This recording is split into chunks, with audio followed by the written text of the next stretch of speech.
Ce week-end, on célèbre les 30 ans des accords de Schengen. Ils avaient été signés dans ce petit village au pied de la Moselle luxembourgeoise. C'était en 85. Et si on supprimait Schengen, eh bien, quelles seraient les conséquences pour la Lorraine? Les conséquences économiques? Le dossier complet avec Valérie Odile et Olivier Bouillon. C'est ici, sur l'eau, sur la Moselle et sur un bateau qu'ont été signés les accords de Schengen le 14 juin 1985. Et c'est également ici, sur la Moselle, que Marine Le Pen est venue en 2014 jeter symboliquement un livre représentant les accords de Schengen à la poubelle. Alors c'est vrai, en 30 ans, le nombre des eurosceptiques a nettement augmenté. Des voix s'élèvent même pour demander la suppression de Schengen. Mais peut-on réellement supprimer Schengen? Et quelles seraient les conséquences? C'est ce que nous allons voir maintenant. Nous sommes à la frontière franco-belge. Ici, le SAMU passe d'un pays à l'autre plusieurs fois par jour sans même s'arrêter. Peu importe la nationalité du malade ou du médecin, l'essentiel étant de réduire le temps d'intervention en faisant sauter les barrières administratives et les autorisations préalables. Cet accord-là a eu pour avantage de supprimer cette notion-là d'intervalle médical, de diminuer drastiquement cette notion d'intervalle médical libre. Et ça a permis de sauver beaucoup de vies. Cela permet également aux parents d'enfants malades de se rendre rapidement au seul service pédiatrique du bassin en Belgique sans se faire arrêter à la frontière belge. Dans le secteur économique, les entreprises lorraines ont pris leurs habitudes avec l'ouverture des frontières. Le vice-président de la CCI de Moselle, à la tête d'un groupe immobilier, en est convaincu. Rétablir les contrôles, cela aurait un impact négatif sur la compétitivité de nos entreprises. Moi, vous savez, j'ai construit, avant Schengen, des plateformes logistiques en Belgique, en Espagne, et on était encore dans tous ces systèmes de contrôle. C'était particulièrement difficile au quotidien. Par exemple, les matériaux de construction, les déplacements des ingénieurs, des ouvriers, c'était quelque chose de difficile. Là, aujourd'hui, ça permet à une entreprise lorraine d'aller facilement à des rendez-vous pour démarcher des clients en Sarre, en Luxembourg, en Belgique, en Hollande.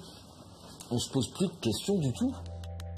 Un avis que partage Catherine Lalumière, ancienne secrétaire d'État chargée des affaires européennes. Elle sait pourquoi elle a signé il y a 30 ans, au nom de la France, les accords de Schengen. Les contrôles aux frontières faisaient perdre du temps, c'était des files d'attente, etc. Et pour les entreprises, pour l'économie, c'est aussi une formidable bouffée d'oxygène.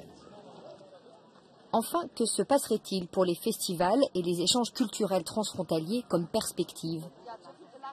Dans le cas du festival Perspective, on convie des compagnies francophones, françaises, belges, en Allemagne, et inversement des compagnies germanophones sur le territoire français. Donc il y a des passages sans cesse d'un pays à l'autre. Cela concerne les artistes, cela concerne également les publics, les spectateurs. Donc s'imaginer un seul instant avoir à nouveau des frontières, c'est même pas envisageable. Donc je pense que ce serait dramatique. Dramatique aussi l'impact pour le Luxembourg qui vit de ses 150 000 travailleurs frontaliers journaliers. Ça veut dire très concrètement que dans un certain nombre de secteurs, il y aurait un immense désordre, une immense pagaille, mais aussi des choses plus tragiques. Imaginons des gens qui n'arrivent pas à l'hôpital où ils travaillent, dans la résidence de personnes âgées où ils travaillent, mais même dans la salle de cours. Par exemple, on aura quand même de grands problèmes, n'est-ce pas?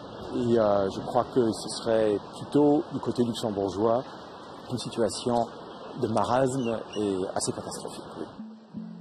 Des idées que ne partage pas l'eurodéputé Florian Philippot, plus soucieux de l'aspect sécuritaire. Un an après sa mini-croisière avec Marine Le Pen, il demande toujours le retour des contrôles aux frontières intérieures. Aujourd'hui, c'est tout ouvert. C'est idiot. Tout fermé, ce serait tout aussi idiot. Ce qu'il faut, c'est être capable de la maîtriser quand c'est nécessaire. Vous avez une coopération en matière de santé, une coopération en matière de police, les frontaliers, les travailleurs frontaliers. Ça, il n'y a pas besoin de contrôle particulier, c'est une coopération qui fonctionne bien. En revanche, si on garde le même principe d'ouverture totale pour le criminel, le clandestin ou le djihadiste, ça pose des problèmes monumentaux en termes d'ordre public et de criminalité pour les Français. Juridiquement, ce serait vraiment extrêmement compliqué. parce qu'il faut l'accord des États membres du système Schengen. Donc ce serait déjà modification des traités. Mais surtout, ce serait vraiment un recul, un signe de déclin, un signe de faiblesse, notamment de notre pays.